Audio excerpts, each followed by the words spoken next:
जो कोई मेरे घर के दरवाजे पर मुझे मिलने को बाहर निकलेगा, उसे खुदावंद के लिए सोख्तनी कुर्बानी गुजरानूंगा। हमारे लिए आज की पहली तलावत कज़्ज़ात की किताब उसका 11वां बाब उसकी 29वीं आयत से 39वीं आयत मुक़द्दसा तक। एक दिन रूहे खुदावंद का नज़ूल यफ्ता पर हुआ तो वो जिल्लाद और मनस्से से गुजरकर जिल्लाद के मिस्फा में पहुंचा और जिल्लाद के मिस्फा से बनी अमून की तरफ गया और यफ्ता ने खुदावंद की मन्नत मानी और कहा कि अगर तू बनी अमून को मेरे हाथ में दे दे तो जब मैं बनी अमून के पास से सलामती के साथ फिरूंगा तो मेरे घर के दरवाजे में से जो कोई मुझे मिलने को बाहर निकलेगा वो खुदावंद का होगा, मैं उसको सोख्तनी कुर्बानी गुजरानूंगा। सो यफ्ता बनी अमून की तरफ पार उतरा कि इनसे लड़ाई करे, तो खुदावंद ने उनको उसके हाथ में हवाला कर दिया। तो उसने उनको इरोईर से लेकर मिनियत की हद तक जो 20 शहर हैं और आबील करामीम तक बशिद्दत मारा, तो बनी अमून बनी इसराइल के सामने मगलूब हुए। और यफ्ता मिस्फा से अपने घर को वापस आया तो देखो उसकी बेटी खंजरियों के साथ नाचती हुई उसके मिलने को बाहर निकली और वो उसकी इकलौती थी, उसके सिवा उसकी कोई और बेटी या बेटा ना था। तो जब उसने उसको देखा तो अपने कपड़े फाड़े और बोला, हाय हाय मेरी बेटी, तूने मुझे बहुत पस्त किया और तू उनमें से है जो मुझे दुख देते हैं, क्योंकि मैंने खुदावंद के लिए मन्नत मानी और उसके तोड़ने के लिए कोई तरीका नहीं। तो वो उससे कहने लगी, ऐ मेरे बाप, अगर तूने खुदावंद के लिए मन्नत मानी है तो जो कुछ तेरे मुंह से निकला तो उसके मुताबिक मेरे साथ अमल में ला, क्योंकि खुदावंद ने तेरे दुश्मनों बनी अमून से तेरा इंतकाम लिया है।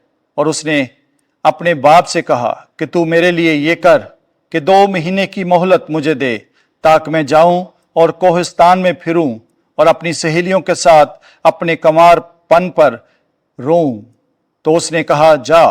और उसने उसको 2 महीनों के लिए भेज दिया। तब वो बमा अपनी सहेलियों के गई और कोहिस्तान में अपने कमारपन पर रोती रही। और ऐसा हुआ कि 2 महीनों के गुजरने के बाद वो अपने बाप के पास वापस आई तो उसने जो मन्नत मानी थी उस पर पूरी की। पाक कलाम के पढ़े और सुने जाने पर खुदा की बरकत हो।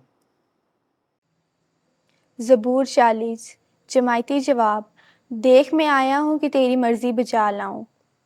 मुबारक है वो आदमी जिसने खुदावंद पर तवक्कुल रखा हुआ है और बुत परस्तों या बातिल की तरफ माइल होने वालों की तकलीद नहीं करता। जमायती जवाब, देख मैं आया हूँ कि तेरी मर्ज़ी बचा लाऊं।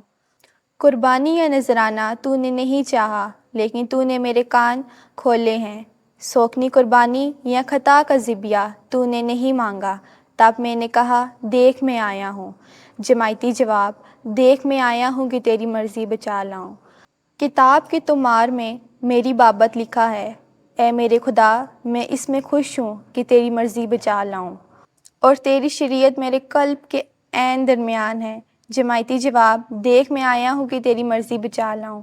मैंने बड़ी महफिल में सदाकत की बशारत दी है, ऐ खुदावंद, तू जानता है मैंने अपने लब्बों को बंद नहीं रखा। जमायती जवाब, देख मैं आया हूँ कि तेरी मर्ज़ी बचा लाऊं। आमीन। खुदावंद आपके साथ हो। इंजील मुकद्दस मत्ती के मुताबिक, ऐ खुदावंद तेरी तमजीद हो। 22वां बाब पहली आयत से 14वीं आयत तक। जितने भी मिलें उन्हें शादी में बुलाओ। एक दिन यीशु सरदार कहनों और कौम के बुजुर्गों से तमसीलों में बात करने लगा और कहा कि आसमान की बादशाही उस बादशाह की मानिंद है जिसने अपने बेटे की शादी की और अपने गुलामों को भेजा कि बुलाए हुओं को शादी में बुलाएं, लेकिन उन्होंने आना ना चाहा। फिर उसने और गुलामों को ये कहकर भेजा कि बुलाए हुओं से कहो कि देखो मैंने ज़ियाफत तैयार कर ली है, میرے موٹے موٹے بیل اور جانور ذبح ہو چکے ہیں اور سب کچھ تیار ہے، شادی میں آؤ۔